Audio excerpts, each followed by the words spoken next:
Ordinansa para sa mental health care at programa kontra dengue isinusulong ng SB DAET.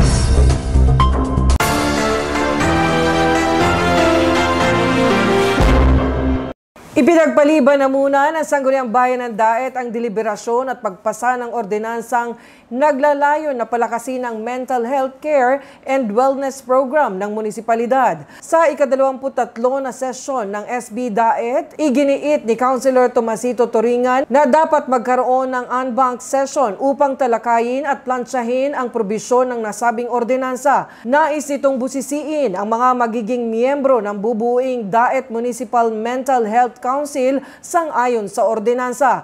Pero ito pong ordinance na to, halos lahat po ng members dito dahil hindi ko pa po ito ipapahinaglitin na second reading pa po muna. Dahil ito pong mga members ay hindi pa po natin napapatawag po na. Hindi rin aniya malinaw sa nakalagay na probisyon kung saan manggagaling ang nakasaad na 1 milyong funding.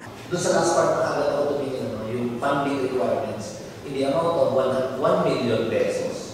So parang mas maganda kung dumaan mo sa EDBA.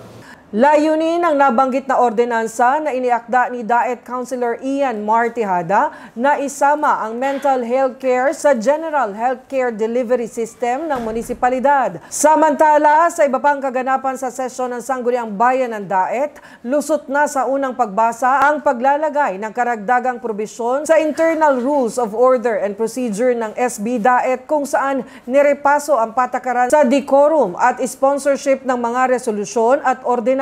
Batay sa ordinansa, hindi na papayagang umalis o lumabas ng session hall ang sinumang miyembro ng Sangguniang Bayan ng DAET na nag-signify ng attendance sa mga isinasagawang regular o special session, en banc at community meeting. Papahintulutan lamang umalis ang partikular na SB member kung siya ay nagkaroon ng personal emergency, medical health emergency ng immediate family o di kaya'y mayroong natural o man-made disaster. Kaugnay naman ng usapin sa sponsorship, ang maaari na lamang maging author o co-author ng isang resolusyon o ordinansa ay ang mga chairman, co-chairman o miyembro ng committee na siyang paksa ng panukalang ordinansa o resolusyon.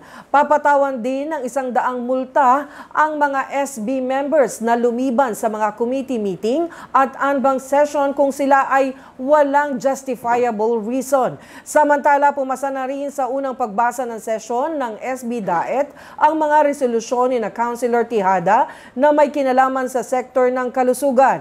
Una na rito ang ordinansa para sa Barangay Health Workers Registration and Accreditation Procedure kung saan planong magkaroon ng mekanismo para sa kanilang proteksyon, benepisyo at insentibo. Lusot na rin sa unang pagbasa ang resolusyon na humihiling sa 25 punong barangay at lahat ng public at private schools sa bayan ng DAET na maging masigasig sa implementasyon ng 4S program ng Department of Health laban sa sakit na dengue. Para sa CNTV News, Mutia Montenegro.